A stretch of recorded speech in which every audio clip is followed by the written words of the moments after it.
अस्सलाम वालेकुम व्यूअर्स, कैसे हैं आप? उम्मीद है आप खैरियत से होंगे। आज मैं आपके लिए लेके आई हूँ बहुत ही टेस्टी चीज़ी मलाई बोटी पिज़्ज़ा की रेसिपी। वीडियो को एंड तक लाज़मी देखिएगा। चलिए स्टार्ट करते हैं। सबसे पहले चिकन को छोटे-छोटे क्यूब्स में काट लेंगे। चिकन की मैरिनेशन करने के लिए सबसे पहले 1/4 टीस्पून अदरक लहसुन का पेस्ट, हस्बे जायका नमक, चिली फ्लेक्स, खुश्क धनिया पाउडर, गरम मसाला, 2 से 3 चम्मच दही और आधे नींबू का रस शामिल कर दें। ये मैंने तकरीबन 1.5 पाव चिकन लिया था। आप अपने चिकन के अकॉर्डिंग मसालों को कम ज़्यादा कर सकते हैं। टेस्ट को मज़ीद एनहांस करने के लिए सोया सॉस, चिली सॉस और ओरिगेनो डालकर अच्छे तरीके से मिक्स कर लेंगे। अब चिकन को तकरीबन आधा पौना घंटे के लिए मैरिनेट करके रख देंगे। अब एक बाउल में 1.5 कप मैदा लेंगे और मैदे को मैंने अच्छी तरह से छान लिया था। इसमें 1 टीस्पून ऑयल और हाफ टी स्पून नमक डाल देंगे। अब 1 टीस्पून इसमें मैंने यीस्ट डाल दिया है। कुछ लोग पानी में मिक्स करके डालते हैं, मैंने ड्राई ही यूज किया है। अब इसको अच्छी तरह से हाथ से मसल लें। फिर थोड़ा थोड़ा सा करके नीम गर्म पानी डालें और अच्छी तरह से गूंद लें। अब डो को मजीद सॉफ्ट बनाने के लिए 1 चम्मच दही डालें और दोबारा से अच्छी तरह से गूंद लें।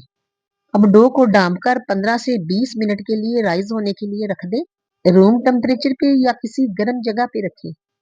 पैन में थोड़ा सा ऑयल डालें। जो चिकन हमने मैरिनेट होने के लिए रखा था उसे फ्राई करेंगे।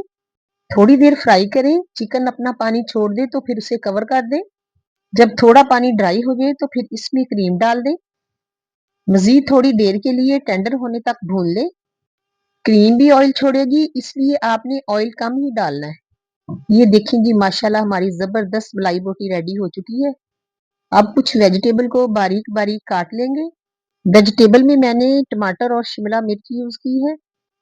आप जल्दी से वीडियो को लाइक कर दें। ये देखेंगी माशाल्लाह डो अच्छी तरह से राइस हो चुकी है। अब दोबारा से थोड़ी देर गूंद कर इसका एक पेड़ा बना लेंगे।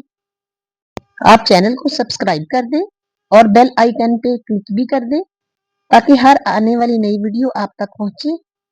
अब पेड़े को रोटी की शक्ल में बेल लेंगे। मैं ज्यादा बारीक नहीं करती, मुझे थिक क्रस्ट ही अच्छा लगता है।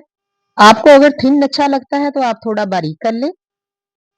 अब पिज्जा पैन को थोड़ा ऑयल लगाकर ग्रीस कर लेंगे। अब इसको अच्छी तरह से पैन में सेट कर लेंगे। किनारे आपने थोड़े ऊंचे रखने हैं। चलिए अब पिज्जे की फिलिंग करते हैं। सारी चीजें मैंने रेडी करके रख ली हैं। फोक की मदद से इसके ऊपर छोटे छोटे सुराख कर लेंगे ताकि सॉस अच्छी तरह से अंदर अब्जॉर्ब हो जाए। अब इसके ऊपर अच्छी तरह से पिज्जा सॉस स्प्रेड कर लेंगे। ये पिज्जा सॉस मैंने घर में बनाई है। इसकी रेसिपी अगर आपको चाहिए तो कमेंट्स में बताएं। अब इसके ऊपर व्हाइट सॉस भी अच्छी तरह से स्प्रेड कर लेंगे। ये व्हाइट सॉस भी मैंने घर पे बनाई है। इसकी रेसिपी मेरे चैनल पर अवेलेबल है। इसका लिंक मैं डिस्क्रिप्शन में दे दूंगी। अब इसके ऊपर थोड़ी सी चीज डाल देंगे। होममेड मोज़रेला चीज की रेसिपी भी मेरे चैनल पर अवेलेबल है। इसका भी लिंक मैं दे दूंगी। अब इसके ऊपर हम अच्छी तरह से वेजिटेबल लगा देंगे। अब जो मलाई बोटी चिकन हमने रेडी करके रखा था वो भी इसके ऊपर लगा देंगे। अब इसके ऊपर व्हाइट सॉस की एक लेयर लगाएंगे। अब इसके ऊपर भर भर के चीज डाल देंगे। जितनी आप चीज डालेंगे उतना ही चीजी पिज्जा बनेगा। इसको मजीद जबरदस्त टेस्ट देने के लिए ओरिगानो स्प्रिंकल कर देंगे। चले अब इसको बेक करते हैं।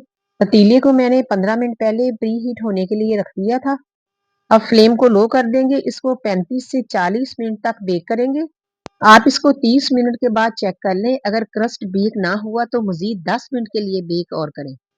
देखेंगी माशाल्लाह माशाल्लाह हमारा जबरदस्त मलाई बोटी पिज्जा रेडी हो चुका है। कितना लोडेड और चीजी पिज्जा रेडी हुआ है। इसका क्रस्ट भी इतना सॉफ्ट है कि बाइट लेते ही मुंह में घुल जाता है। वीडियो अच्छी लगी है तो लाइक तो बनता है। चैनल पे नए हैं तो सब्सक्राइब भी कर दें और प्लीज ज्यादा से ज्यादा शेयर भी करें। जहां रहें खैरियत से रहें। अल्लाह पाक आपको हैप्पी हैप्पी रखे। अल्लाह हाफिज।